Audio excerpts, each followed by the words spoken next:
Welcome to Tang Talk, where we talk about everything and anything all at once. Today I have a very special guest named Liz Jung, and we've known each other for over 10 years. She's a celebrity hairstylist. She is talented, very humble, very sweet, very kind. She's contributed so much into this world, and I want to give all the glory and attention to her today. And here she is. So sweet. Thank you Right? for having me. Our first conversation is actually going to be about stage fright and about you being shy and introverted. Yes. So tell us about your introversion. Well, I feel like a lot of people know me as an extrovert, but I feel like there is the shy introverted side where I don't want to get on stage and I don't want to, So you're extroverted when the cameras aren't on. Yeah. When there isn't a big audience. Yeah. When you're one-on-one or maybe 1, 2, 3 with like your core friends. Yeah. You're extra. Yeah. But not when everyone else you don't know is watching. Exactly. Where do you think that stems from? I don't know. Maybe my culture or maybe my Your- background. Yeah. And you were born in LA or No, Seoul, Korea. Seoul, Korea? Mm-hmm. Do you think that can contribute to a Yeah, lot of this? maybe. Yeah. Oh, well, I actually have a lot in common with you because believe it or not, I'm actually very shy as well, very introverted, but you wouldn't believe that, right, at first sight? No. Why is that? Because you're a personality, So you think I'm pretty extra? Yeah. In the nicest way possible. You think that's funny because everyone always think I'm so extra based off of my YouTube videos, right? Because like, oh, he's so confident. But my whole entire life, like in high school, I was always the kid that would call in sick because I don't want to do a presentation. It's like, oh, you have to do a presentation. I'll be like, I'm not showing up today. I'm calling in sick. And then just my luck, the next day I'd show up. They say, okay, we'll start off the class today with Guy doing the presentation to open my up the God. class. Like, no! And I was like, I need to use the restroom. And I just don't come back. Oh my God.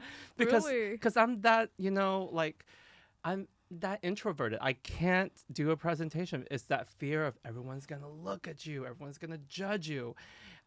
I just can't do it. And I even quit jobs because they make me talk to people. Wow. I used to work at Arby's, right, for 4 days, and I quit because I was in the background, frying the curly fries.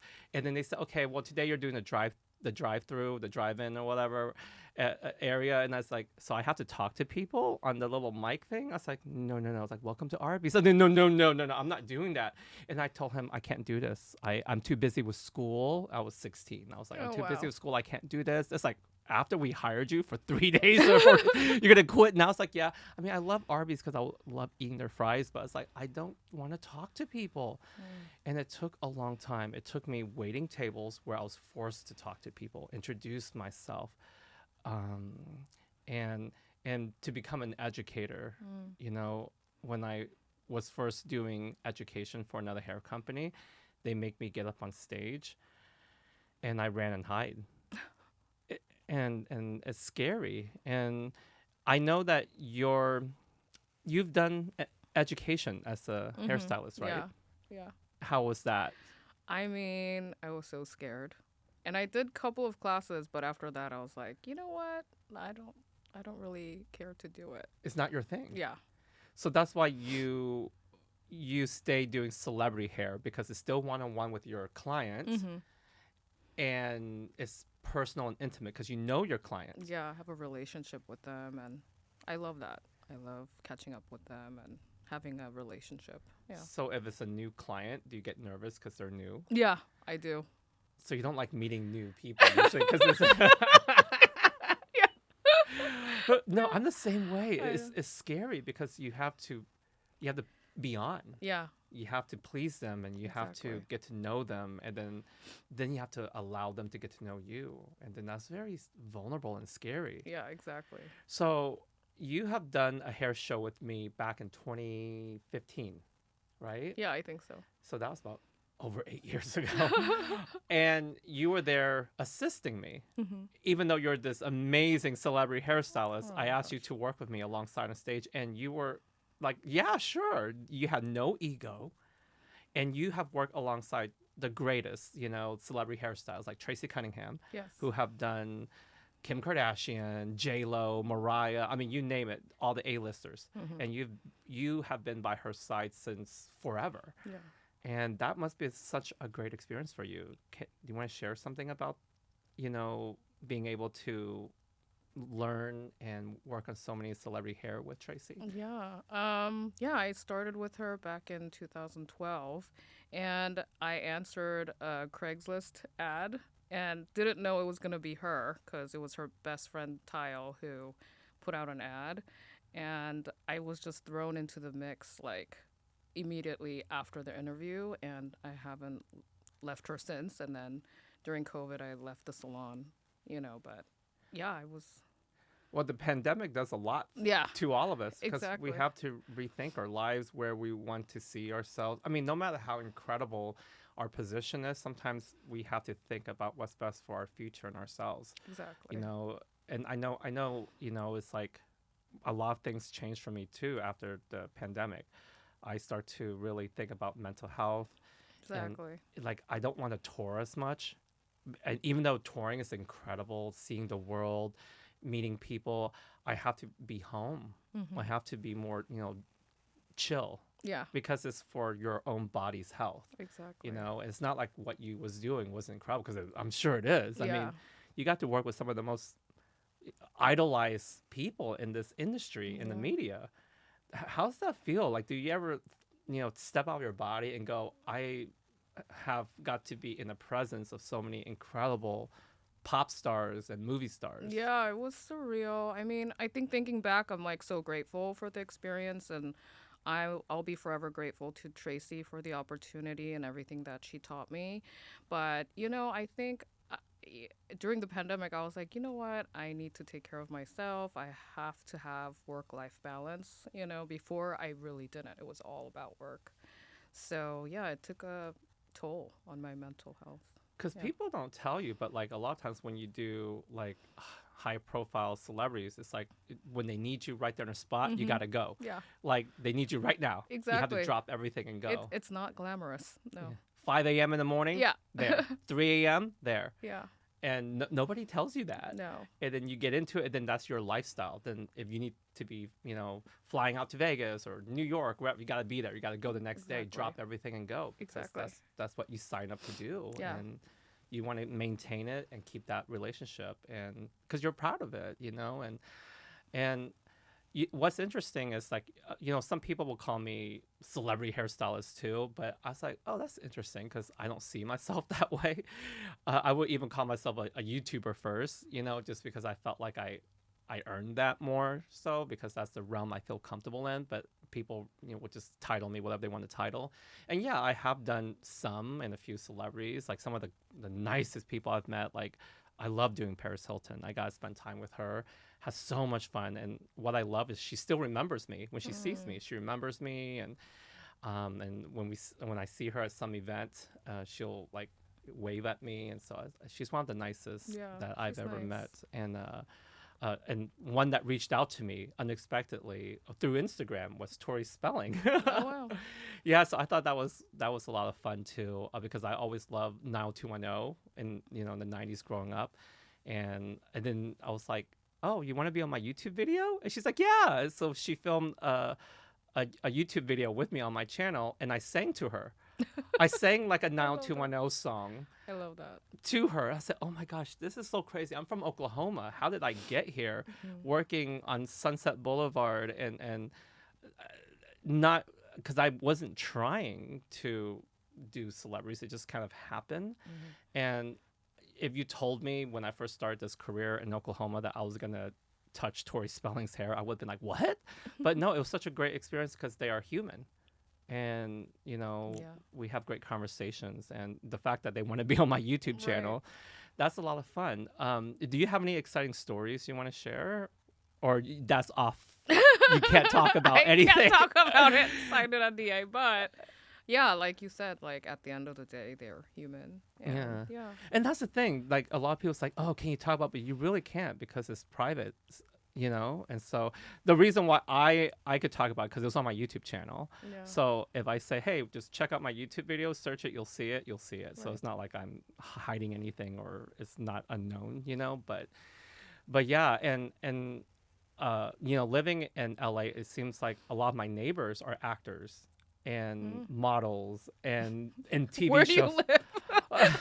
No, but when I was living Yeah. in that Sunset Oh, okay. apartment, like a lot of the people in that apartment complex are all actors on Mm. TV shows, and I was like, oh, and I didn't know. I was like, oh, you look Mm. familiar. Oh, you're on that TV show, and I was like, oh, it's just interesting because everyone is around you, and you just don't know it, Yeah. you know.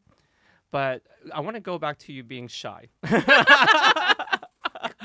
Because okay, the hair industry has took a huge turn in the last decade. Yeah. You've known it. Yeah. I mean, for the longest Yeah. Instagram. Yeah. Because for the longest time it was only focused on celebrity hairstylists. Mm-hmm. And then Instagram came out and then it was a huge shift Yeah. to influencers. And I mean, I would say I was a huge part of that shift. Yeah.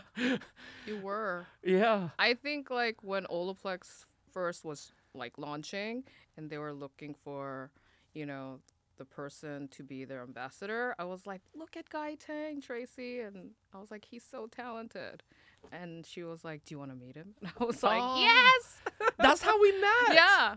We met at a Olaplex dinner. Yeah. And you were Yeah. there, and then I knew Tracy through Olaplex and everything, and I Yeah. was like, and I adore you when I first met Oh you. my It was at the God. Korean barbecue. Yeah. We Get loved one. each other. Oh my god. You laugh. You have this charm about you, this positivity about Aw. you, and Thank you. first of all, Liz gives amazing massages. Like her fingers are paradise, and so I would, ask you if you could come over to my apartment and Yeah. I'll pay you the massage, Yeah. just my arms, because, we do hair all day. And then we built our relationship from there. Then I asked you to do the hair show with me. Mhm. And then we have stayed in touch, but we fell out of touch for a while Yeah. because of touring and doing hair shows. Yeah. And this is the grueling part that no one tells you about being a hair educator. People think it's glamorous, but you see It it's is not. Mm-mm. Being a hair educator is so much work. It's not glamorous. I feel that a lot of people see us on stage in the spotlight. They think it must be exciting, which it can be, but at the same time is dedication and also you have to put yourself aside to be an educator because it's not about your comfort. It's about making everyone feel like they're a part of the show. Yeah. And so when you do that for 7 years straight back to back, you're touring every week, it's really grueling because you're in different countries and different cities. And you remember when I was touring, Yeah. I never saw you. you never saw me. No. Then we fell out of touch for Yeah. 4 years? Probably. Yeah. And then during COVID too. Yeah, Yeah. well, was it 2020? I think 2021 I reached out to you. Mm-hmm. We started talking and then we got reconnected. Yeah. And I'm so glad we did. Because sometimes it takes us slowing down. I mean, unfortunately, it takes a whole pandemic Yeah. for us to slow down and really reflect, Yeah. look inward to see where we want to be going forward with ourselves. Did you do a lot of reflecting during the pandemic? I did. And I mean, I was forced to just stay home and do nothing. And I'm sorry. And you even have to turn away certain clients because they're bad for your mental health, right? Yeah, exactly. So I did kind of like cleansing of my clientele list and kept the ones that brought positivity and peace in my life. And because your clientele is also a relationship. Yeah. And when you think about relationship, whether it's a friendship, a business relationship, a romantic relationship, a relationship is always a relationship. You have to Right. think about what you want in your space, Yeah. what you want in this energy space that you have, because sometimes it could be very draining and taxing on your Yeah. body when you're allowing negativity to be in your energy space, Yeah. And like as hairstylists, we always have to be on. And when we go home, that's when we don't want to talk to anyone. Mm-hmm. We just want to be, laying on our couch doing nothing. Yeah. And I also like that you brought up that you did a couple things on being an educator for a minute and decided that you didn't want to do it anymore because it just wasn't for you. Yeah. Because even though you have the knowledge to be an educator, it just wasn't your thing. Mm-hmm. Like what hit you to decide that? Why you decide as a celebrity hairstylist yourself that have all this knowledge, you just don't really care to be in the spotlight as a educator? I think it's many things. First, I have to put so much of my energy, and it takes away from my clients. And for me, it has to be worth it, you know? So, like, for example, I was going to teach a class in Texas, but there was just so many factors and so many things that I had to do myself. And yeah, I just didn't have like all the resources and time in my day while doing my full clientele to do a class, you know. Well, So, also you get paid more doing your clients yeah, than you would being an right, educator, and that's right, what people don't tell you. right. And I'm not talking about being a brand creator or anything like that. Independent education alone, being an educator, you don't get in it for money. You get into it because of passion and just sharing your knowledge. Yeah. It's almost like a religion, right? You preach it, you believe in your message, and you want to create this community, and you want to create a story, you want to create impact. Yeah. Be an educator has a lot to do with that, and a lot of people don't realize that because so many people think being an educator means you're going to be rich. I was like, these companies, they don't want to pay anything, Right. and then it costs. They have a budget to fly you here, to fly you there. Yeah, you get flown there, but what you get paid is very little. When you have to pay bills and rent, Yeah. and you have to make a living, especially living in LA, is kind of expensive here, Really right? expensive. So Yeah. doing your clients full time actually pays the bills, Yes. and you get Exactly. to be in one spot, not Right. traveling, Right. right? 'Cause Well, I do travel for some of my clients and I do house calls for them. Like I travel to Washington, D.C. a lot, but they make it worthwhile for me and then I could just come back and do my clients, But you also like that one-on-one Yeah, intimacy. yeah, That's I do. You're a one-on-one. I'm a one-on-one kind of gal. Anyone who's in a relationship with you is very blessed because Aw. you're one-on-one. You're not going to be straying. You're not going to be cheating. You're not going to. You, I mean, unless they're into like a orgy type of situation. Yeah. But you're in the situation where you like one-on-one intimacy. Mm-hmm. I like that. Yeah. I'm like that too. I'm very one-on-one because I feel like when there's so much going on, but even though you like one-on-one, my question is, as a hairstylist, do you like to do more than one client at a time? Yes. So that's different. So Yeah. how many clients do you do at once? Well, maybe like 4 or 5 sitting, different chairs. Wait, what? Because it doesn't matter if you do 2 clients a day or 10, it takes the same amount of time. And with Tracy, I got the gift of multitasking, and she was always like, I'm bored. I gotta go do the next person. And she did like 50 clients a day. Wow, Yeah, so, that's a lot. yeah, so I'm here talking about hair orgies. That's like you're Yeah. able to be like yeah, all yeah, over the place. yeah. That's I learned amazing. how to juggle from her, and I think when I was at Mesh, I did the most, like 22 clients a day, and that was exhausting. But Did your I did fingers it. hurt? Your Yeah. back hurt? Yeah, my shoulders How hurt. do you move quick enough? I Assistants, don't know. right? Yeah, assistants. Yeah, sometimes I would like ask for a third assistant, but I always had consistent 2 assistants.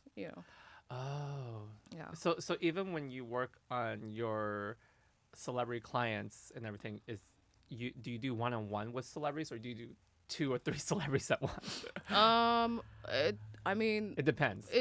yeah, I think it depends. I mean, Wow. there's just people walking in every like 30 minutes, or like if it's a highlight every hour. That's so Yeah. hard. Like Yeah, I it's don't a know lot. if I can have a hair orgy.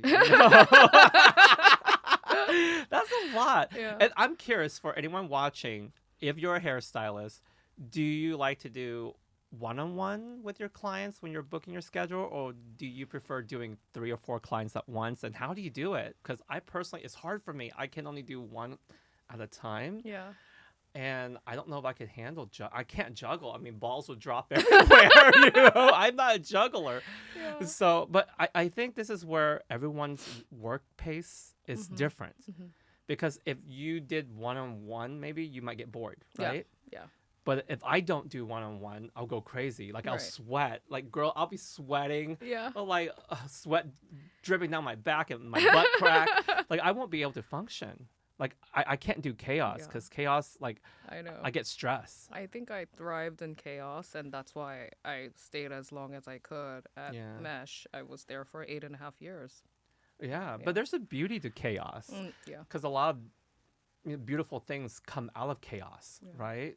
So I like controlled chaos. control chaos. Mhm. To me, I always compare controlled chaos to like the traffic I saw in Vietnam. Is when you see all the cars coming in every direction, but no one hit each other. They know where they're going within this traffic situation because it's chaotic but it's controlled. Yeah. From the outside looking, you say there's a lot going on, Yeah. but they all know what they're doing, and it seems like you know what you're doing. A little bit. Yeah. I'm like the one that's like I want to be the only one on the street because I if there's too much going on, I might Yeah. hit something, Yeah. So that's why it's like Yeah. I like delegating and being like the air traffic controller in So, the hair salon.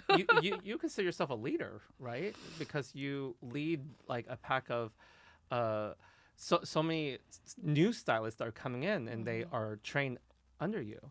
Yeah. Because you also been trained under Tracy for Exactly, a long time. yeah. So A lot of my older assistants that have gone to her and gone on the floor, I train them first for her, and so they're prepared. I don't just throw them into, the burning fire.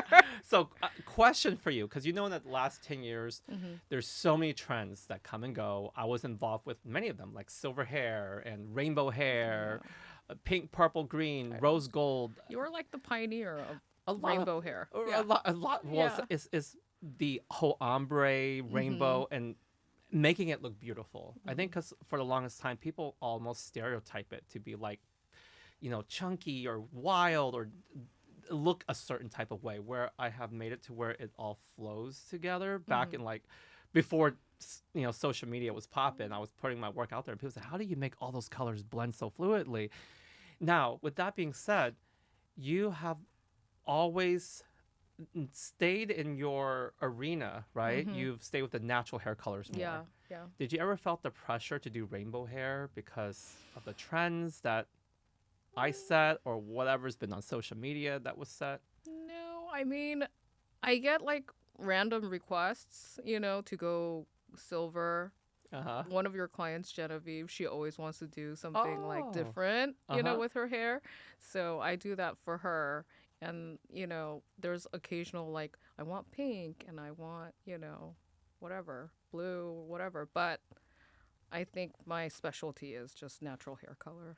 I've sent a few of my clients to you over Yeah, the years, you right? did. You And did. and that's the amazing thing is that there is no competition. And sometimes in this world, people always think everyone's competitive, but it's not that case. Like if a client comes to me, if I'm not available, or maybe they want a certain look that I'm not vibing at the time, I go, you know what? My friend Liz will be perfect for you, Yeah. because I have certain clients that go like, I want to look like a Kardashian or, whatever. I was like, actually, you should go to Liz because Liz actually laid hands on the Kardashians' hair before when you were working with Tracy. Yeah. So I was like, if anything, you know the exact color placement. Right. You know exactly how to get that look. I was like, go to Liz. I was like, don't go to me. Go to Liz. I was like, I yeah. know, you did that with a couple of your clients. Yeah, I sent it to you. Yeah. And it was fine because we'll just talk and there's no issues whatsoever. But I find that like in so many hair relationships, it could be like, oh, this person is stealing my clients or whatever. It's like, I never think that way. I always go, here, have my client. Right. And then I believe you even try to send some clients to me. I Like, know. it's like, this Yeah, person yeah. wants rainbow hair. Do you want to do Right. it? Now, it's interesting because have you ever got requests for rose gold hair or Yeah, I did. Yeah. and you're I would look up your videos on how to do it. oh Yeah, wow. you're inspiring. Oh, thank you. Okay. So do you remember when everyone was balayaging, hand painting? Okay, and you're a foiler. You foil hair. Yeah. You don't really balayage that much. No. And when you went on one of my hair shows with me, and I had Liz on stage with me, and I'm like, I made you watch me balayage, right? But the way I balayage is so different. I know. Then You have your methods, yeah. you're like, what is happening here? Because I take a whole block and I paint the whole panel. And at the time, you just don't see people doing that. No. It was more of a strip, right? And I just paint the whole panel. Or like a fine V. And you were confused a little Yeah. bit. And were you nervous seeing how I colored hair a little bit? Like, what's happening? Yeah. I was just learning. But was it Yeah. exciting for you to see Yeah. different methods? Yeah. Did you ever felt the pressure to do different techniques out of what you do because of like the ever changing trends? Yeah, I think when I get requests, or people show me pictures of other people's work and it's not mine and it's like a balayagers, I'm like, well, I could do that in a foil. What did they say? They're like, oh, okay. You know, they're like, I usually don't get foiled. So I tell them like why I do the foil. That's the way I learned. And also it could be less damaging for like Asian hair, you know? Yeah, and you can get Yeah. them lighter with foils. Yeah, exactly.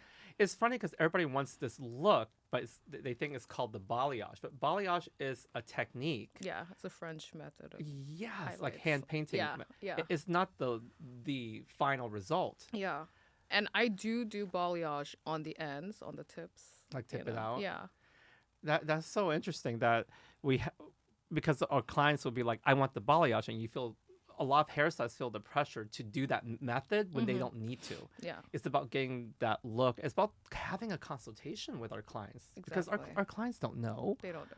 But at the end, they like the results, Yeah. right? They just like find hashtags and they're like, oh, that looks good.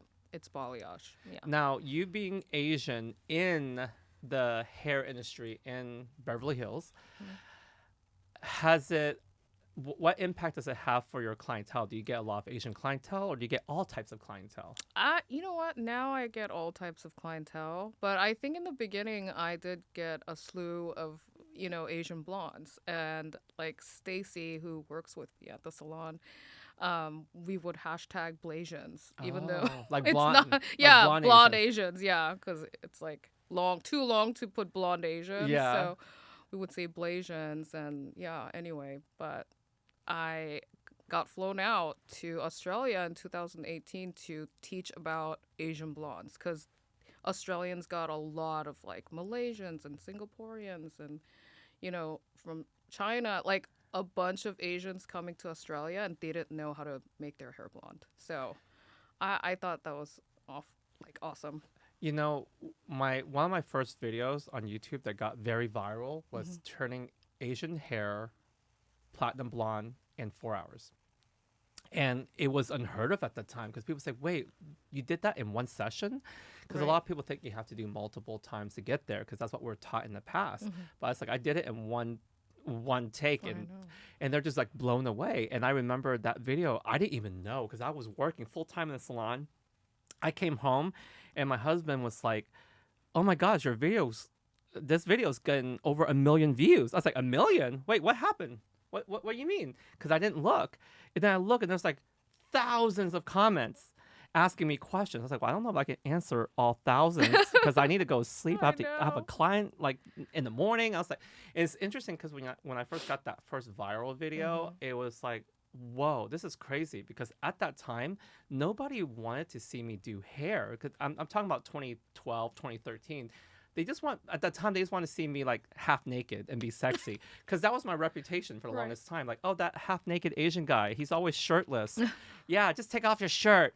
You know, stick to being naked. Don't do hair.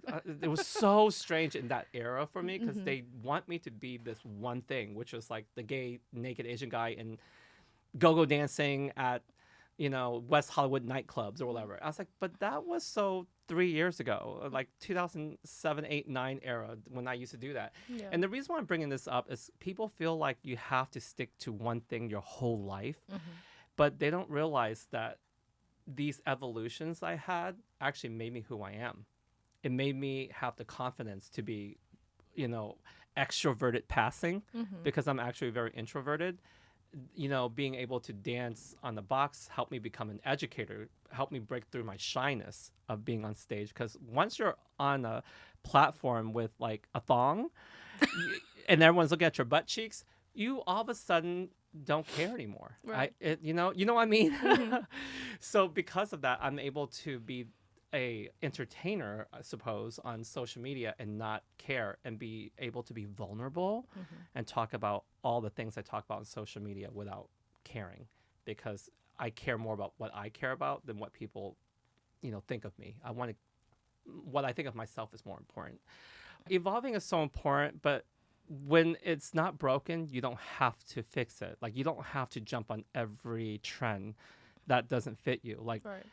if perms are popular, you don't need to do it if you don't want to. If Yeah. hair extensions are popping, if you don't Mhm. want to do extensions, you don't have to. Yeah. But a lot of us feel like we have to do all these things and follow them to stay relevant, because that's the whole thing about social media, right? You feel like if you fall off, then you'd be forgotten. Did you ever Mhm. felt that pressure with social media to Yeah. stay relevant? All the time, but Tell me about it. I don't. Yeah, I just feel like, I'm always looking over, oh, what are they doing? Or this person's like doing keratin now. This person's doing like, extensions. And do I need to do extensions? And then I get in my head about it, but I'm like, no, but I hate doing all those things. I only like doing color. So, and, and and maybe blow dries. Yeah. in natural colors at that. Yeah. Not rainbows. No. Well, I looked on your social media, which I will put the link below if you want to follow Liz here, because you will want to, because her work's amazing. I went on your social media and I was trying to look for pictures of you because I want to show my friend who you are, Yeah. and I only see your work. And I have to scroll down for like 30 minutes. Like, where is her photo? And so, when you look on my page, you'll just see me right there. Right. And I'll tell you how this happened. Okay. So for the longest time, I did the exact same thing. My whole entire page was just my work. Mhm. And then when people wanted to get to know me, I was like, oh, they're confused. Like, I'll meet people at like red carpet events, because, when I was on Netflix Bling Empire, Mhm. we do red carpet events. And people, when they interview me, they want to follow me and stuff like that. But then they're confused because of how I present myself as an actor or a reality show star on TV. They want to see me and my personality, but they only saw my work, so they were confused. So a lot of people would say to me, maybe you should have two different pages, like one that's personal and one that is all work. But I was like, but J-Lo doesn't do that. Lady Gaga doesn't do that. Mariah doesn't do that. Like, I'll follow Mariah. She'll post pictures of her kids. Then she'll post about Christmas. Then she'll post about her music. Then she'll post about a movie that she was in. Then she'll post about her outfit. And she'll post about her, hanging out with her children. And I go like, I follow Mariah for Mariah. I don't care if she's singing or not. And I go like, I think it's important for me to have people follow me for me. So then it took me a while to transition my page into something that I'm proud of. And the reason why I say this is 5 years from now, 10 years from now, I want to look back on my page. It's almost like a photo album. I remember that time. Oh, yeah, that was so funny. I was at this restaurant. Oh, I remember this video.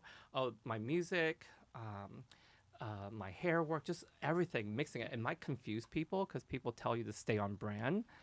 But for me, I found my brand or who I am through being myself. And I don't want to lose myself within my job title. But this is how I feel for myself. We're all in different places in our careers and our life to do what's best for us. I want to know where you're at in your social media, because I know I was trying to hook you up because I know you're a single gal. Oh my gosh. And I'm a matchmaker because I'm a good friend like that. And I was trying to hook you up with a friend of mine. And he's like, do you have a picture of her? I was like, let me check her social media. And I could not find a photo of you. So this is where I'm going to ask you about your social media page. Have you ever thought about posting more of you? Is it because you get lower engagement if you post pictures of yourself, or do you feel uncomfortable, or you feel like people are looking at you? What is it? I think so. I think it stems from like shyness and being on stage. I feel like, oh God, that picture or that video is gonna be there forever. But yeah, I mean, maybe I could post more. Yeah. Yeah. I mean, But I do post about like my daily like life and like when I go to restaurants, when I'm with friends on stories. stories. And then they disappear. I'm comfortable with that. If they disappear. Yeah. but you don't want it to stay on your feed. Yeah. That's so interesting. Yeah, of course, like you have to do what's best for you and what you feel comfortable with for you. No one Yeah. can tell you what you're comfortable with. Yeah. But you know what? It's interesting. Because I'll scroll through my page because I follow so many hair stuff. Sometimes it's just there's so much going on. But if I see a picture of you, I'll be like, ooh, you know, I would stop because I want to see you. So that's why a part of me want to encourage you to show yourself a little bit because I do miss you. And I see you on stories, but sometimes I would love to see something that you accomplished that you're proud of on your feed too. You know? All right. I mean, you don't have to do it, but I'm just saying, like, it changed my life when I did. But let me tell you, that transition on finally doing it is very nerve-wracking. Yeah. The reason why is people will judge you. They will leave comments. They will tell you stuff about your face. Oh my God, you look so old now. Oh my God, what happened? You don't love yourself anymore. Oh, I like it better when you have short hair. Or nobody wants to like your photos, so your engagement is lower. And then you feel like, oh, they don't like my photo. They don't like me. Maybe I should just post pictures of my work again. And all of a sudden you retract. You go back again and you become recluse and hide yourself because... And then I always turn towards, like, you know, people I follow, like celebrities and such. And I go like, but they are themselves. And I go, you know, I have to put out that energy if I want that energy back, and I want people to get used to who I am. And it took a while. I would say at least 4 years. 4 years of me going, okay, let me just post one photo of me, and then I'll wait a month, and then once a week, and then all of a sudden twice a week, and then every day. No, because I do want to look back and remember the memories. Like, I love to show foods. You see my food videos, right? Yes, I love it. You know why I show food videos? Guess. Because you're a foodie? Well, I'm a foodie, but have you noticed that they're usually Asian food? Yeah. And yeah, because I feel like there's a stigma with Asian food.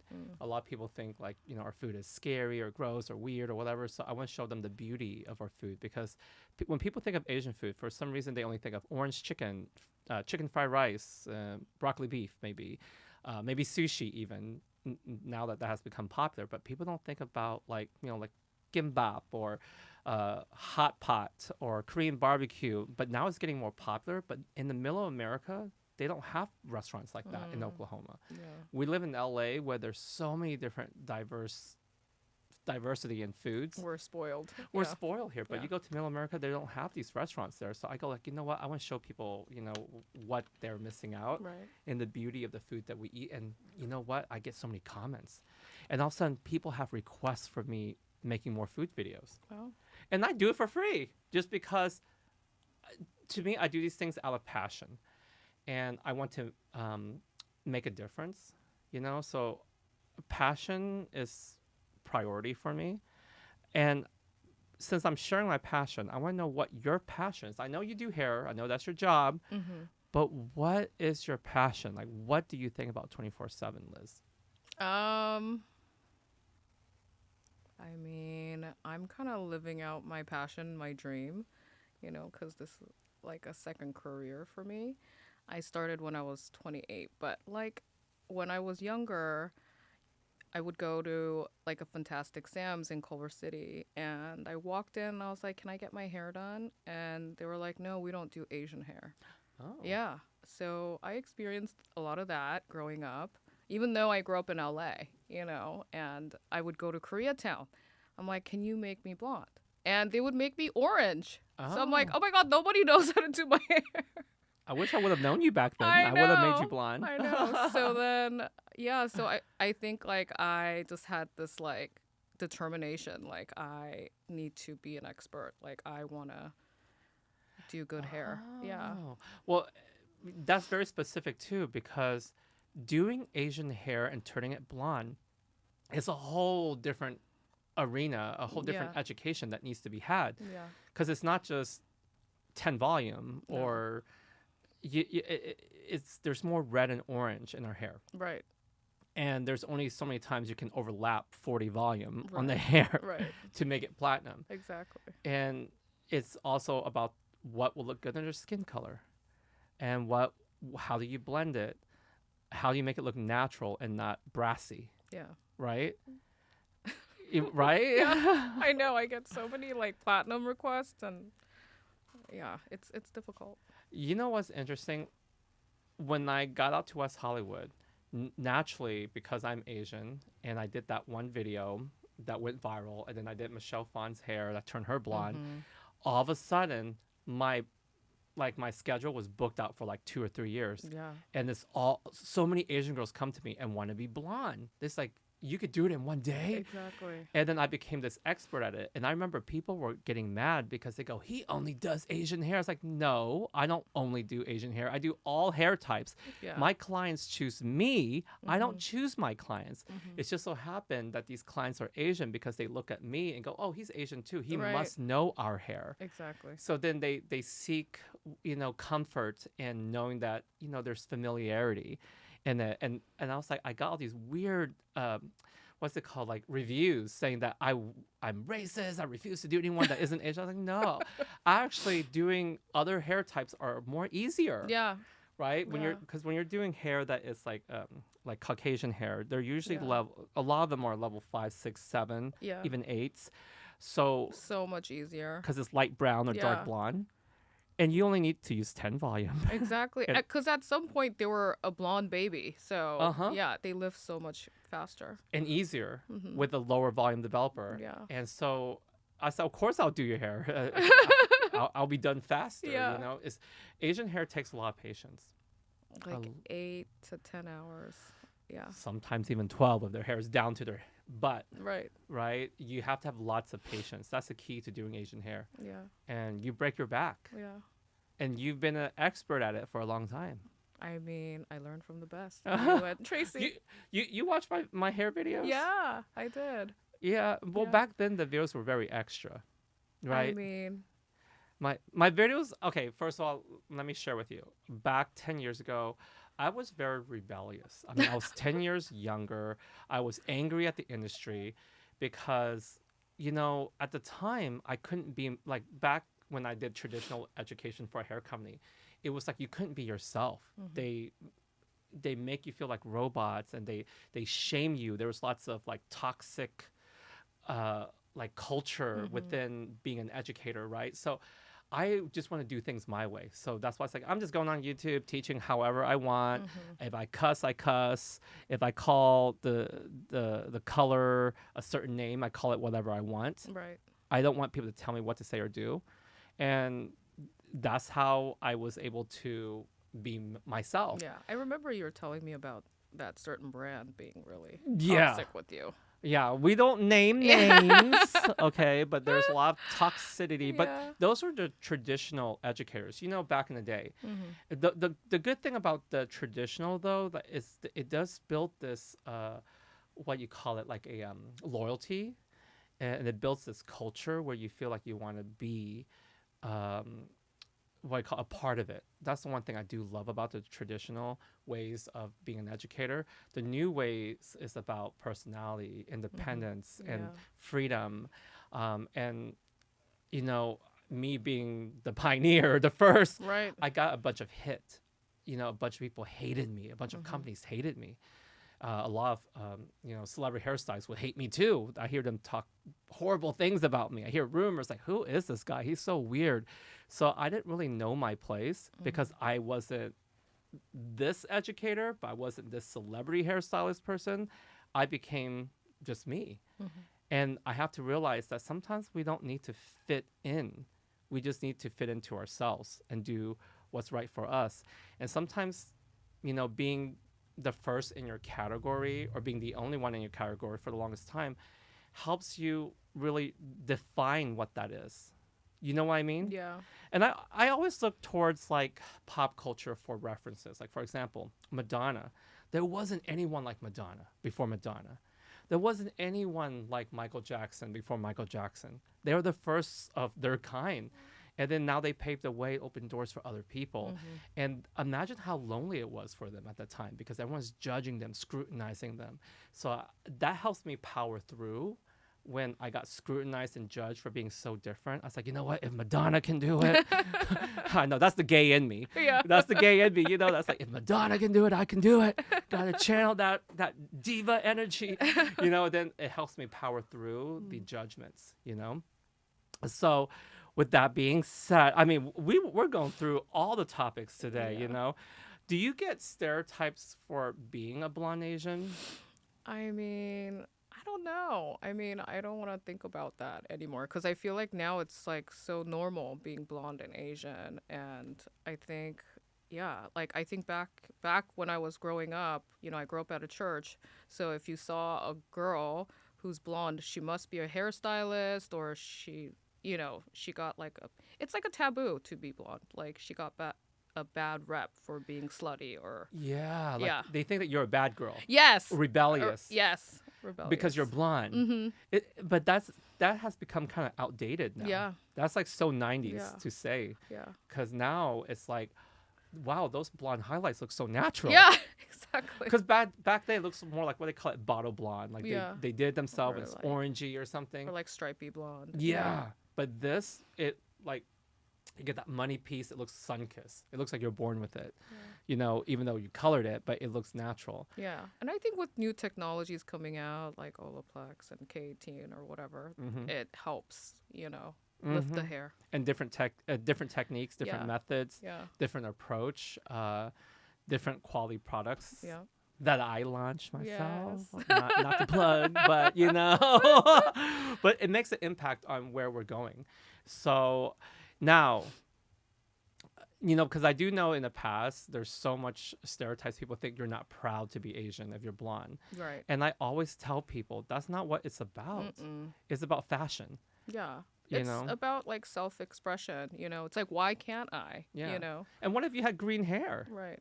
Or blue hair. Right. Who are you trying to be? Like a Right. cartoon? You know, like She-Hulk? Or, you know, it's like, no, it's like clothing. Right. I could wear a blue or pink or orange shirt. Does that mean I'm not proud to be who I am? Right. But sometimes people do think that way because, you know, because even I always tell people, not all Caucasian people have blonde hair. There's lots of brunettes, redheads, you know, but for some reason they always go blonde hair, blue eye. You're trying to not be Asian. That's like, no, I'm Asian. I just want to have blonde highlights. Is that okay? Yeah, you know? exactly. And I've done all the hair colors in the rainbow. I have green, I have blue, I have pink, I have orange, I had blonde, I had silver. So, and it's just interesting because when I had rainbow hair, people think I was being a punk or being a rebel or, you know, it's like, no, I just like the color green. Or just like the color orange. But I didn't realize that every decision we make with how we look all falls in the category of like a certain stereotype. Right. And people judge you. Exactly. You know? Try to put us in a box. They always do. Yeah. Have you ever, you know, wanted to do a different color other than blonde for yourself? Like maybe a redhead? Yeah. Burgundy, copper? Yeah, but I'm like, oh, you know, nobody wants to fix it. So I just got a red wig last year for Halloween. You know what too? Being blonde is hard work. Yeah. So then when you put another color on and you decide to go back to blonde, it won't come off. It'll be orange. And then you have breakage. Yeah. And you don't want to have to deal with it. Yeah. I know. But I did like contemplate. I'm like, should I go darker? Should I go back to my natural? And everybody's like, no, you're going to look basic. This is who you are. So just. You know what? Okay. The last time I talked to you, we talked about base breaking or lifting someone's base. Yeah. And you traditionally usually don't use base colors or lighten people's base. Why is that? I think it's nice to put your blonde against your natural roots, and it just grows out natural, and you won't have that harsh line of demarcation or have the orange roots.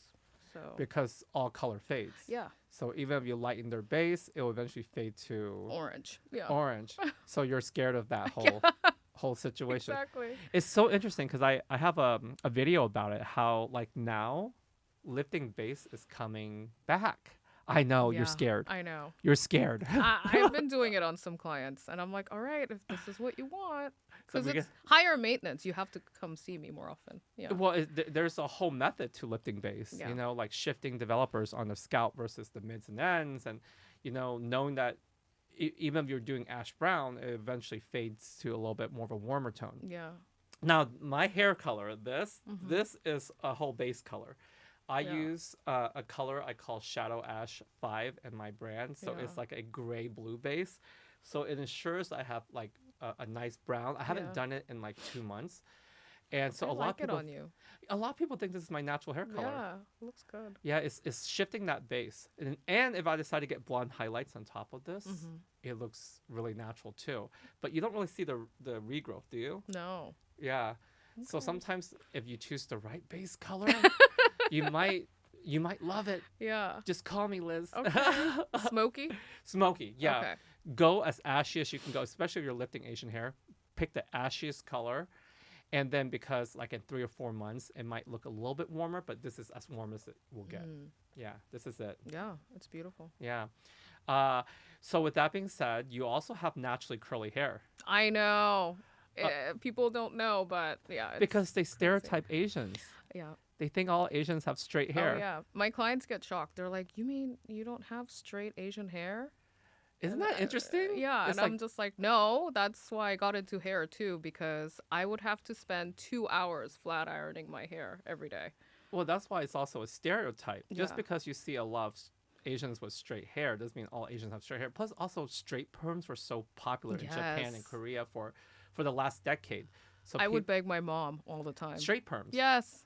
So they automatically thought we all Yeah. had straight Yeah. Asian hair. Yeah. But there are some wavy, even curly hair Yeah. Asians. In K-Town, it was called Magic Straight Perm. Ah. And it was like still expensive back then, $400. And I'm like, Yeah. Mom, can I please? She's like, no, get a job. You know? Well, when I was in Korea and I did a show there, I discovered there were all types of different perms. There's like root lift perm, Yeah. The volume perm. yeah, ends flipping perm, Yeah. tuck under perm, The digital perm. digital, yeah, Yeah. it makes it wavy, Yeah. beachy, and iron perm where you use a curling iron to perm the hair. Like the technology in Korea when it comes to perming Yeah. is out of this world. The Yeah. best chemical I have ever used on my hair. Yeah. I could not live without getting a digital perm now or an iron perm. So Is it perm right now? there's an old perm, like it's been this long, so I Mm. would say it's grown out about 6 inches. I haven't had it done Mm-hmm. in a while because it's harder when you have longer hair to perm it because you don't want an overlap, but they apply it like they would hair color. They'll put a stronger Mm. formula up here, a weaker formula down here, wait till the bonds soften, and then they wrap it and put it up in a digital machine. And there's no chemical like that in the US. Because the US, you wrap it, then you put it all over, then you end up frying the hair. Exactly. But in Korea, they have this special chemical. So, or yeah, we could go to K-Town to get it done. Yeah. So shout out to my girl Juhee, who does my digital perm. I need to come see you soon, darling. And with that, you're also Korean. Okay, you're Korean, and I've shared with you so many things about my Korean stories because my first love was a Korean girl Yes. when I was in the closet trying to be straight. And K-pop has helped me love myself as an Asian man growing up in the 90s. And what does it feel like for you to see how K-pop has taken the world by storm? It's now part of our culture in America. K-pop. I know. It's like surreal, and I'm very proud. Yeah, proud. It's amazing. Yeah. Well, you know what it does? It normalizes like the beauty standard too. It also Exactly. normalizes that we can have our features and be seen as beautiful, and we can be cool Yeah. and not feel embarrassed or ashamed of looking the way we look. Exactly. And it's so crazy. What do you think it is that makes people like this new generation love K-pop so much? I don't know. I think BTS really took off. I think during the pandemic, right? Well, they can really dance. Yeah. And That's they the have thing. discipline. And there's like 7 of them that you could relate to. Because I've seen videos like on YouTube, like why people love it. Yeah. And they said they're very relatable and they're humble. And yeah. They work as a unit. Yeah. And they're selfless. Yeah. Right? Because you think of us as Americans here, we are trained or we grew up to be individualistic, right? We think about what's best for us and everything. But I know that being Asian too, that we think collectively as an Asian community, like what's best for our family, Exactly. what's best for all together as a unit. So I feel like maybe culturally that could be a thing where they all dance synergistically. Put all your ego aside, put all your pride aside. We're doing this show and we're gonna all perform synergistically, right? Yeah. There's no individual egos. I mean, we're all humans. I'm sure they're humans. They have feelings too individually, but they're able to tuck it away. But with that being said, there's a lot of mental. I discovered that after reading, there's lots of like mental health situations that occur too in that pop culture. Because I read about it. Because there's situations where some of my favorite pop stars that I love unalive themselves and due to the pressure and not being able to be themselves. And I can only imagine, being in that spotlight and wanting to be yourself. And, you have like the microscope, like everyone's just watching you under a lens. So it's like, okay, you can't have a boyfriend, you can't have a girlfriend, you can't do this. I know. That's hard. Yeah. And they train them at such a young age. They start like really early, like 6 or 7. Yeah. Wow. And I think you live and breathe K-pop. Yeah. Yeah. And they put you on a strict diet too. Yeah. You have to be a certain aesthetic. Yeah. The thing is, like, I have to thank K-pop for helping me love myself because it was a huge part of me feeling proud. Even though I'm not Korean, it was still Asian. I connect to it because just seeing them being able to do that makes me feel like I could do it too, Yeah. So, and you being Korean, that must make you feel all types of stuff because people are listening to music that are in the Korean language. I know. It's weird. It's like I turn on Spotify, I turn on radio, and it's like Korean music. I'm like, huh. And it's in the language that people used to make fun of our language. Yeah. Do you remember that growing up? Exactly. And then now there's kids and people who aren't even Korean singing Korean. Yeah. Pretty insane. Yeah. It's surreal. And I hear like Korea is a huge tourist place I know, to visit now. Yeah. People are asking me, hey, Liz, I want to go with you to Korea, next time. I don't know if you get this too, but I have a lot of clients who go like, they want me to hook them up with a Korean boyfriend or find them a Korean guy. Have you ever got that from any of your clients because of BTS? No. No? Yeah. No? No, I had a few clients that were just because they're so in love with BTS and K-pop that it makes them feel like, and I think that's incredible because growing up my whole life, I didn't have like a role model to look up to as an Asian guy. Right. So to see that people desire you, it's a very like a positive feeling of like, oh, they do find me and my features or my people, my culture attractive. Yeah. Not that you need the validation, but it still feels good that people embrace your culture. Exactly. And how about like it also made Korean barbecue more popular I know. too. I just got a DM today from a client. She's in San Francisco. I haven't seen her throughout COVID, but she's like, hey, I'm in LA. Can you give me a K-barbecue restaurant recommendation? Now, growing up, were you ever ashamed or embarrassed to be Korean or Asian growing up? No. You've always been proud. I think I have always been proud because I've actually grew up in like Valley, Koreatown, Culver City, where there were a lot of Koreans around. And I attended probably one of the biggest like Korean church in LA in Koreatown. So I've been so lucky and fortunate to be exposed to a lot of Koreans, and it just kind of validated my thoughts of like being proud and because you had so much exposure to the representation that and you had community. Yeah, and growing up we had a club in high school called KP, Korean Pride. Korean Pride Club. Wow. Yeah, and my friend was the president. That's amazing. Yeah. So there was no room in your life to be ashamed. No. But you've heard of some Asians that felt ashamed. Yeah. And you're like, wait, why? And then you listen to their story, and it's quite interesting. Yeah. It's because they didn't have that exposure. I know. Exposure is so important. Exactly. I felt really lucky, though. I did. Yeah. Visibility, exposure, representation is so crucial when you're a child. Exactly. Yeah. It's the conditioning. That's what it is. Yeah. For the longest time, it's like because social media, society, history it all conditions us to believe what we believe. And I used to say, I'm tired of all this conditioning. I only need conditioning for my hair. Yeah. That's what I said for the longest time. I only need conditioning for my hair. Oh my You know, because it's hard for us, a Yeah. lot of us as humans, it's hard for us to make decisions for ourselves Mm-hmm. when society tells you this is what you're supposed to do. This is what you're supposed to like. This is supposed to be your preference. But what I love about you is that because you're so proud, we have no choice but to be proud with you. Oh. And that shows that you love are a walking representation, that when you are proud of who you are, we have no choice but to be proud of you too. And it makes us want to be part of you and be with you and be around you. Thank you. I love Is that. it right? Yeah.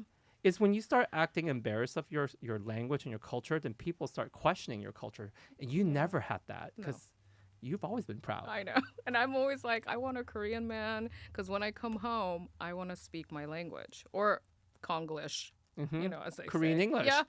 Now, I love that you say that because you do know that in the U.S. with a lot of Asian Americans, we've seen that gay Asian men said it. There's lots of Asian women that have said it on social media, and even amongst our friends, we have heard the comment of how they don't want to date Asian guys. You've heard it. How does that make you feel? I mean, I'm like, to each their own. That's their choice. However, your loss, However- more for me. Exactly. I'll You're I'll like, be like, there'll it's be like- more fish in the sea for me. there's more for you. I was like, girl, you're lost. Oh my God. You can save all the Korean men for me. Exactly. I'll take them. I was Exactly. like, you're missing out. Yeah, exactly. It's like too bad, so sad. Yeah. But you see how like when you love yourself, people love you too. It's pretty amazing. Yeah. And that speaks volumes on how you reflect by being the reflector. And I don't even know that makes any sense. Yeah, it's like, yeah, if you're the reflector, you're reflecting things, and then people naturally see it, Yeah. and then you become it. Yeah. I mean, people mirror back to you. It's guess. a mirror. Yeah. People are mirrors, you're a reflector. Yeah. We're all mirrors to your reflection. Oh my God, we're mirroring your reflection. Love you. That's deep. Girl, that is deep. Mm-hmm. Did you hear that? You know, when you are a walking, confident person who's proud of who you are, you become a walking reflection, and everyone's a mirror. We're just reflecting you. Yeah. Right? Yeah. We're just reflecting what you see. We're just mirrors here. That's amazing. Wow. Yeah, there's no room for that. Well, because you know me growing up. Mm-hmm. I I know. Talk about your Oklahoma experience. You know, it's a struggle for me. And that's Yeah. why I said Korean music helped me become proud because, you know, I wanted to fit in. I didn't fit in anywhere. There wasn't that many Asian kids. People pick on me. They make fun of my eyes. They make fun of my language. They make fun of my face.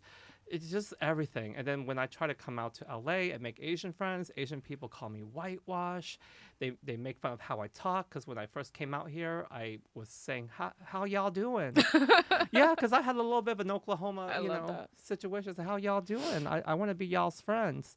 And then they're like, you sound different. And I was like, where you from? I was like, I'm from Oklahoma. And then I was just talking like myself, and then they were making fun of me. So I had a hard time finding my place to feel like I belong. And it took me a long time.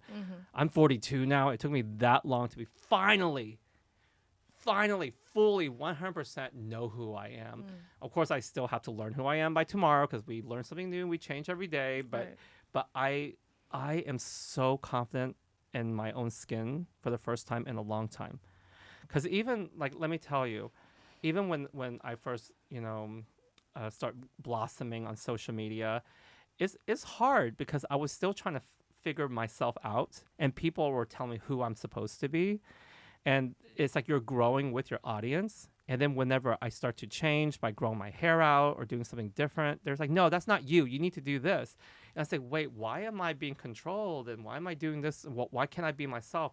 So that's why it takes a long time for us to figure out who we are sometimes.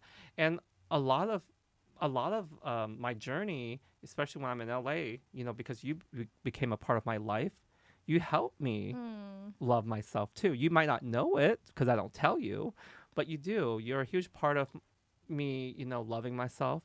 You're a huge part of me, learning how to be even more proud, seeing you being proud. That's so important because you are that representation. Because when I see that you are proud of yourself, I was like, I need goals. Right. I need to be like Liz. Yeah. I need to be proud too. I know. People will be like, you're so Korean or you're so Asian. I'm like, that's right. Yeah. Yeah. What's wrong with that? Yeah. Well, or if they're like, oh, you eat Korean barbecue too much. I'm like, so yeah, what? But I'm Korean.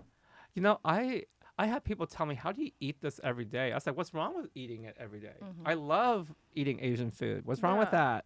I'm like always like, how do you eat cereal or like toast every day? I can't eat that. You know? Right.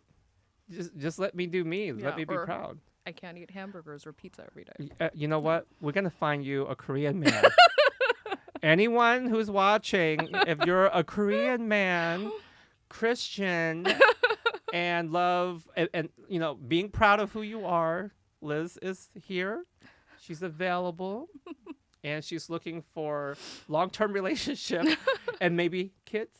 No kids. No time for that. That's too much work. No. Okay, who wants to cheer for her as she travels the world being a celebrity hairstylist?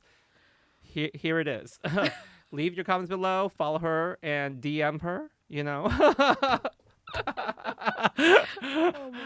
What's your favorite app to use? Because there's so many apps now. Now there's Threads and TikTok and my God. I must Twitter say, X. I, felt pressured to, post on TikTok. So sometimes I'll do the TikTok and repost on Instagram, or I'll repost Instagram stuff on TikTok. But what I found was like I have PCOS, polycystic ovarian syndrome. So I found like a support group on TikTok because I could relate to them and they could relate to me if I'm like messaging them. So I joined like a PCOS group. And, they're helping me with supplements and what I could do, what do I have to eat, all of that. So TikTok is my favorite right now. Wow. Mm-hmm. Okay.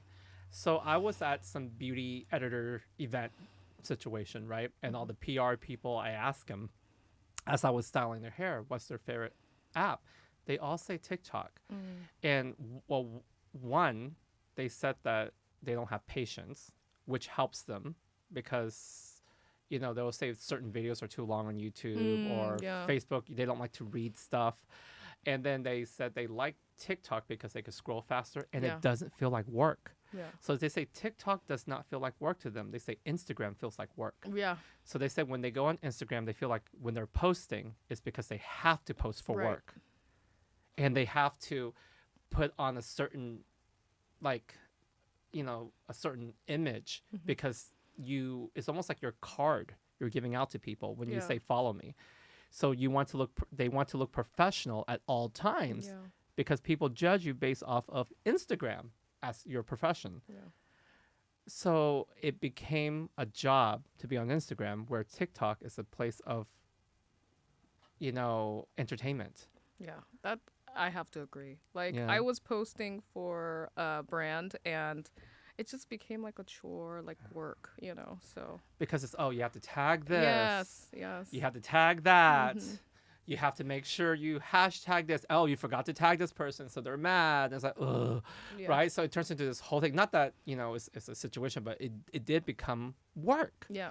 As much as we loved it at one point, and then also the algorithm sucks now. Yeah, right? Exactly. Yeah. So the algorithm isn't helping. Instagram, if you're watching, stop it. Improve the algorithm. The thing is, you do all that work posting, but then they hinder you. So if you're tagging all these things and you put the wrong hashtag, then all of a sudden you get shadow banned or whatever. Right. And people don't see. Exactly. And if you advertise too many things, like you have too many letterings or too many things on your video, nobody can see it because they think you're advertising for free and they want you to pay for it. Where the thing about TikTok I love, especially in the beginning, was that there's visibility. But now they changed the algorithm on TikTok a little bit too. Did you notice? No. Yeah. Well, if you're a content creator and you post a lot, you notice like, the algorithm changed a lot because they want you to stay in your niche. So let's say you do hair, they want you to only do hair.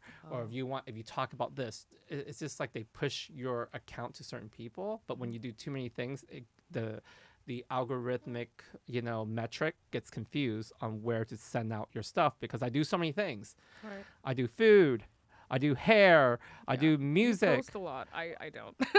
I do podcasts. Yeah. And they're like, what do we do with this guy? We don't know where to put him. I was like, damn it, this algorithm is not helping me none, So, But you know what I like about TikTok? If I put like a word, like what I'm looking for, keyword, a lot of videos pop up and it's easy for me to search. yeah. Whereas Instagram, I put like a hashtag. I don't even know. Do you feel like yeah. Instagram has too much going on? Like Too much. they got stories, they got Yeah. live, they got photos. And now that if you post photos, nobody cares anymore. Have you Yeah. noticed? Yeah, Nobody sees it. I know. But I'm posting photos. I'm like, you know what? What I'm about sick of Facebook? I'm sick of the reels. Facebook, I don't know. You don't think about it. No, Poor Facebook. I know. Oh. But I connect with my old friends, like church friends and high school friends. Like every once Yeah, a year. exactly. Say, oh, let me see how this person, are Yeah. they still on? I need to send them a Yeah. message. And then you have to wait a week or two for them to respond because they don't Right. check either. Yeah. So what about the new Twitter, the X? I don't have a Twitter.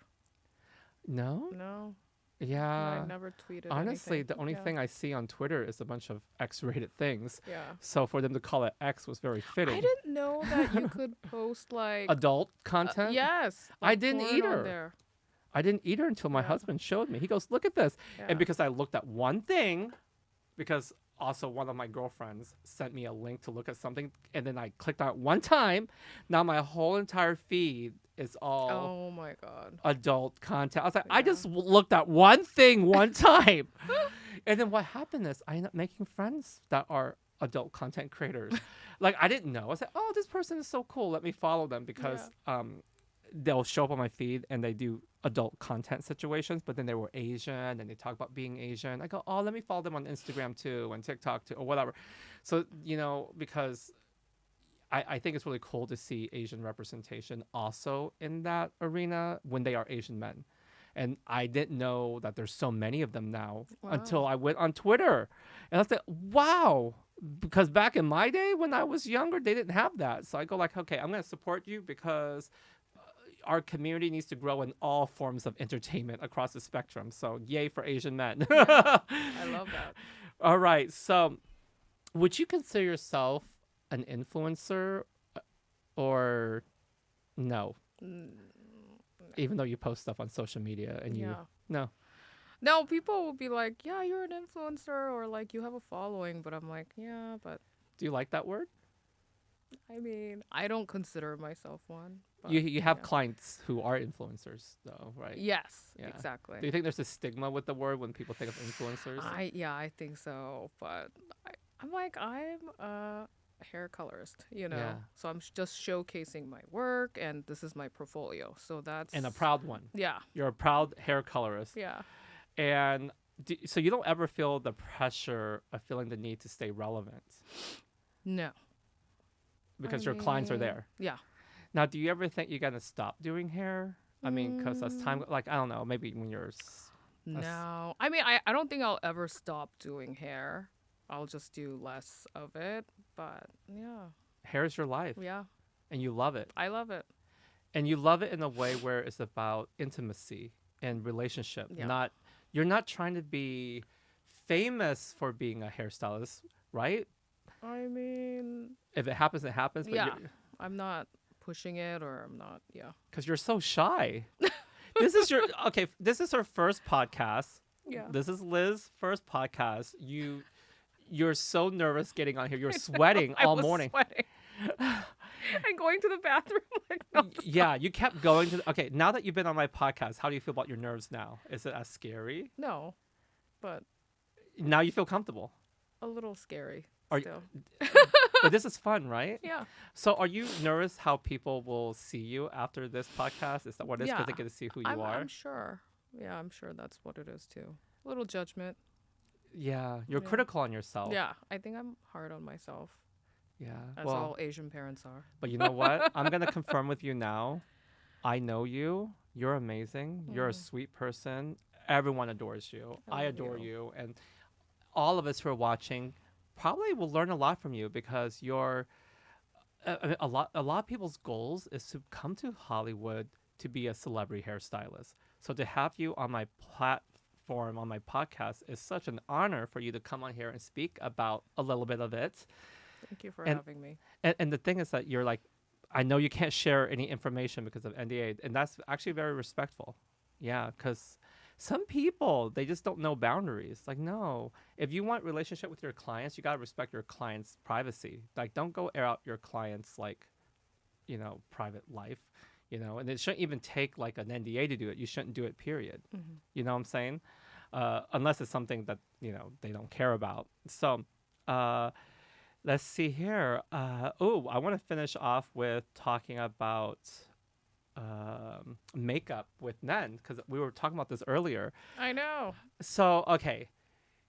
In Korea, like you said, it's normal to see commercials with men putting makeup on, I selling know. makeup, Yeah, right? I was in a bus with my mom, and they have like a TV in every bus because they're like high tech like that. And there was a commercial and like a tutorial on how to put on foundation for men, like with like a compact foundation.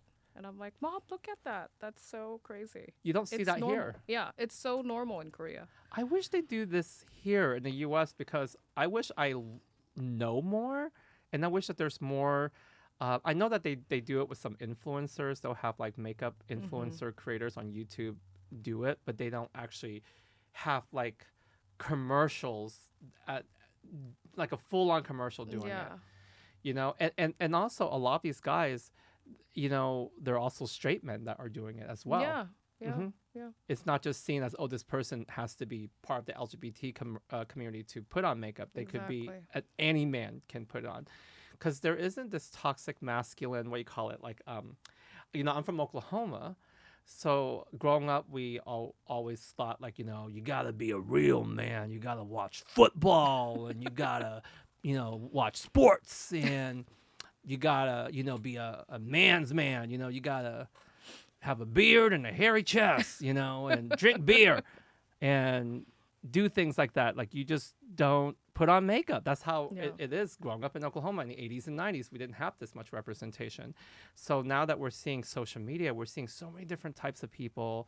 They're able to be themselves. It's so amazing, right? But it's so weird because like I don't see men put on makeup like day to day, not even gay men. You know what I mean? They have to like do a tutorial on YouTube or something like that. Oh, you feel like it's almost like it has to be a thing. Yeah. Versus actually on a regular daily basis. Exactly. Because it's more of like, oh, for show purposes versus for daily purposes. Yeah. Like, for you, it's a daily thing. Yeah. And so, me, I have makeup on. Just like, take a look. I have contour. I contour my nose. I contour my cheeks. I contour my jawline and even my throat. Wow. Yeah, I contour my throat. And sometimes if I'm showing a little chest, I'll contour my chest and my clavicles, my décolletés. yeah. But do you put it on every day? When I travel, I do. When I'm on stage or when I'm on camera, I do. I don't have much eyebrows, so I have to put on my eyebrows, and then I do a little highlighting. So, but traveling helps me see that other parts of the world is very normalized that men put on makeup, and I think that's beautiful. And I think I would hope that in the U.S., maybe we will see more of it. I know that we have a lot of like toxic masculine culture that was, it was so deeply ingrained into me growing up. Like what a man's supposed to act like. Even when I'm talking like that, it's like, yeah, what's up, man? You know what I'm saying? So like, it's that whole idea of like, this is what a man is, and that's why I felt scared to be myself growing up in Oklahoma. I was afraid to come out the closet. I was afraid to be myself because everyone's telling you how you're supposed to be. Yeah. And it was so. I said, God, being a man is so hard growing up because people tell you can't cry. Right. When they keep on saying, you know how many times I want to cry, but I'm not supposed to cry because I'm a boy? Yeah. And I'm like, this really sucks. And I just hold it in until I exploded. And then now as an adult, I cry all the time. It's because I'm making up for lost times. Yeah. Everyone go, Guy is so sensitive. Why is he always crying? It's because I couldn't cry my whole life. I was told because I was a boy, I can't cry, so I held it in. So now I'm exploding like diarrhea. I'm crying every minute because I'm so in tune with my feelings. Mhm. And I noticed this. Okay, we talked about this. You have this natural affinity with gay men. Mm-hmm. Most of all the men in your life Yeah, are I all love my gay. gays. Why is that? Tell us. I don't know. I feel comfortable with them. It's like they're like my girlfriends, you know. Yeah. I feel safe. Your girls' night are with all gay men. Exactly. I know. I do miss like drag bingo nights, but yeah, I Yeah. haven't gone since COVID. But So do you think it affects why you might not have like a boyfriend? I know. I think it's like being in the beauty industry, like, you know, you're surrounded by gay men. So Mhm. it's like just comfortable. I got comfortable. You know what's interesting, Liz? Let Mhm. me tell you. So when you tour the world, it's interesting to see this because only in the U.S. that I've noticed that doing hair is considered a gay, like people stereotype it as Yeah, a gay thing. I yeah. noticed like, oh, he does hair, he's gay or whatever. Right. But when you travel the world, like in Hong Kong, Taiwan, Korea, Europe, s- it's all types of men doing hair. There's Mhm. straight men. It's not just a. In the U.S., for some reason, they see it as a female job. Have you Right. noticed that? Yeah. But you travel the world, you have these men who are so revered to be like hair, like respected hairstylists, Right. like in France and Europe and London. So it's interesting to see how in the US it's stereotyped that way. Have you ever paid attention to that? Yeah, a little bit, but I don't really think about it. I'm You don't like, think oh, about it? yeah. Because you live here in the US, Yeah, so you yeah, only think about exactly. your surroundings here. Exactly. But it's interesting because I kind of noticed that we talked about this. It's like, all your friends were all gay, Yeah. including me. Right. Yeah. So you have natural comfort with gay men. Yeah. You know? I think I always had like gay friends growing up, even the ones that were straight and closeted. Like it's like I already knew they were gay. What's it called? Your gaydar. Yeah, I have a Yeah. gaydar. You read people before Yeah. you know people before they know themselves. Yeah. And that's very special. And the thing about a lot of us as gay men is we have a natural affinity to, women. A lot of us, we're mama's boys. A lot of us we love our divas. You know that. Mhm. We love our divas. Yeah. We love, I don't know what it is, but it's just that natural chemistry, that nurturing safety comfort that we actually, feel. And it's funny because I didn't even know that I don't really talk to my dad the same way I talk to my mom. Mhm. So my mom would tell me, you forgot to thank your dad when you won that award, because I won like the AIA award, right? So I go, I want to thank my mom. When I got the award like this, I was like, I want to thank my mom, and I want to thank this person, but I didn't say my dad. So I had no idea that my dad's feelings were hurt, and he was not happy because he felt like he was not. You never talked about your dad. I don't know why that is. And I acknowledge it now that I need to say I want to thank my parents, not just my mom. It's just that nurturing quality that I naturally gravitate to. Because even as a gay man, all of my friends are women. I don't hang around men all day. I just don't. I don't know why. I didn't choose. It just so happens. Like, I don't know. All my friends are girls. So I get really, it's just a very interesting situation. And so I almost feel like men in my life almost become invisible. So Except for Elmar. except for my husband, Almar. So that's why I feel I'm going to do better. So whenever I ever do another speech, I'm going to say I want to thank my mom and dad. Just in case you're watching, Dad. Okay, I'm acknowledging I'm not perfect. Yeah. That it's just, it's no offense, really. It's like I'm not saying that I love one more than the other. Yeah. It's just something about female energy that, I love male singers just like I love female singers, right? But for some reason, I'm always talking about Mariah Carey. I was like, yeah, Mariah. But I said, oh yeah, I listen to Usher too, and Brian McKnight, but for some reason, I don't think about bringing up their name. And it wasn't until I became a singer and start writing my own songs, I go, you know what? I need to start listening to more male singers, because all of the music I listen to are by women. So I start forcing myself to be like, connect with more male energy, connect with more male singers, because you do have a male voice and your tone, your texture. And I go, oh, okay. And I'm starting to have more straight male friends from my producers, my director. So I start to get different energies in my life. Because especially as a gay man doing hair, you're just around women all day. Exactly. You know? Mm-hmm. So then all of a sudden I didn't realize, I forgot that, you know, there's more types of people in this world, and I need to pay attention because I don't want to be left out of the equation as a man either. So why would I leave a man out of the equation? You know, people want to feel included. So I'm going to make sure to include my dad next time, everyone, because everyone needs to feel included. Yeah. It's about taking accountability, acknowledge, move forward. None of us are perfect. Now, if you were born again, would you still want to be Asian? Yes. I love that answer. Yeah. I was hoping you would say that because if you no, because it's like a lot of times we're so ashamed of ourselves that we want to be anything else but ourselves. So I love that because you gotta stay consistent with you being proud. Right. And you would stay Korean. Yeah. You wouldn't change a thing. No. That's really important because if you change one thing, you would change everything. Exactly. You know, Liz, what do you want the world to know about you? Like, this is your chance to tell the world. I'm not prepared for this. Okay, well, I'll tell the world what I want the world to know about you. That it's hard to find real friends. Well, I'll tell you that. We're, especially in Hollywood, especially in LA, especially being a celebrity hairstylist, it's hard because you don't know who your real friends are. Because sometimes people only want to hang out with you when there's clout, when there's numbers, when there's a networking connection. Are they there for you, or are they there because you're connected to someone else? And you don't know who's genuine or not. And with you, I've always felt this genuine, authentic friendship above all else, beside all these titles you have, these accolades, these achievements, your celebrities and Hollywood and your success. You as a person, like when we go to the Korean spa, we're eating Korean barbecue, we're chilling, we're not even talking about hair. I'm able to be vulnerable with you. You're a real friend through and through. Thank you. I don't want nothing from you. I don't care about your connections. I don't care about your network. All I want to be connected to is you and your heart.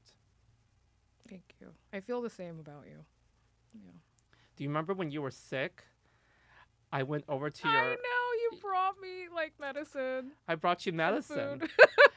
Well, because we're supposed to hang out at dinner, right? And then you're like, "Oh, I'm sick," and I'm doing my thing. So I go like, "Okay," I just drop over like 3 different medicines, I think, like Tylenol, like. And I used all of it. I really needed it. Because you weren't taking care of yourself, so someone had to help. So I was like, "Let me bring this over." I dropped it off. And I wore my mask and everything, but I came over. I was like, "Here's your medicine." It's because I care about you. And then you were there to watch me cry. You were there to watch me have my meltdown moments. And that's why, you're my friend. It's not because of your titles and achievement. And I'm telling you, you have seen that, right, in this industry where you don't know who your friends are. Yeah. It's hard. It's hard. You can't, kind of decipher through all the, I don't know, like everyone praising you or like people say they love you, but they really don't. Yeah. They love you when it's convenient, exactly. when it benefits them. Yeah. And this is why I always say, Liz, you always know who your true friends are when you remove all of your credibility, your followers, your fame, your connections, your network, your whatever it is, money, your clout, whatever it is that you have that you people are attracted to. All the titles, strip it. Pretend you had nothing. Would these people still care about you and want nothing in return? Like if you stop making content, no more YouTube videos, if you stop doing all these things, then you're just you. Is that enough for these people? Do they still want to be in your presence? Like, for example, like when I left Mesh and when I left Tracy's salon, some people stopped talking to me because they knew I would be useless to them. So did that hurt? Yeah, but I'm like, you know what? I kind of saw through them anyway. I was just kind of waiting for it to happen, or it was bound to happen. So, yeah. The only time I stopped talking to you was because I was touring, I was busy, people were making me work. And I was like... No, but when we connected, it was like as if time never... You know what I mean? You're right. Yeah. Like we connected like there's no time that's passed. Yeah. And that's what I'm saying. remove all of the titles that you have, and you'll know who your true friends are. When you have nothing to give them, but they're still there for you because they want to be there because you are you. Exactly. That's how you know who your true friends are. Exactly. And let me tell you, there's only 5 fingers on a hand, on my hand here, and 5 here. I have, let me see. So I would say there's not that many people. I can actually count them because I would have to really sit back and go, if I didn't have all this, would you still love me? I don't know. I mean, let me ask my audience. Okay, I'm going to ask you because if you're watching this, you have been there with me through thick and thin, through the ups and the downs, through good times and bad times. And if I didn't make any more hair videos, would you still watch me? Would you still care about me? If I only did podcasts, would you still watch? If I start only doing music because it makes me happy, would you listen to my music? If I only start posting selfies, would you click like, even if it's not me doing hair? Because people do evolve. A lot of things has changed. And the reason why I say this is I've seen it happen. Accidents happen where we're unable to do our jobs. What if an injury, God forbid, something happened, I'm unable to lift my arm and do hair? What if because I lost my sight before, I went blind for a day, I won't be able to do hair. So that's why I always think about these things. If I didn't have these things, would anyone still care about me? And that's why I always got to take care of myself first. And that's why I'm asking you, and you don't have to feel obligated to answer, because it's normal human behavior. None of us are like, I don't expect you to say, of course I'll be there for you, But that's what I love about this podcast is I'm able to be vulnerable, talk about real things that aren't only hair. Yes, we've talked about hair because that's part of our identity and what we do, but we're also human beings. And I want to create this podcast because it's a safe place for us to be vulnerable, real, and have discussions that many of us can relate to. So I thank you for watching, tuning in. Make sure to subscribe, like, hit that bell for more videos. Follow me on Instagram, Facebook, Twitter, X. I mean, Threads. I don't know. There's too many things. Too many. Yeah. Snapchat, MySpace. I mean, Periscope. Like there's so many. Anyway, you know what I mean. But please also follow Liz. And if you're looking to get your hair done, I'm sure you're booked out for a decade. But if you do, I'm not. Are you looking for more clientele? Yeah. Well, there you have it. There you have it. If you want to get your hair highlighted natural, you know who to go to. She does many celebrities' hair. Check her out on her Instagram. If you're a single Korean man, you heard her. She's looking to date. She's also available. But don't be creepy because I will protect her. So don't be creepy because she is a good friend of mine and I will protect her. And I'll be like a bodyguard out there with a whip. Psh, psh, psh. Are you ready to go eat, Liz? Yeah. Let's go eat. Give me your finger. Yes. We're going to go eat Korean barbecue? Yes. Let's do it. All right. Talk to you soon. Bye. Come to rescue me.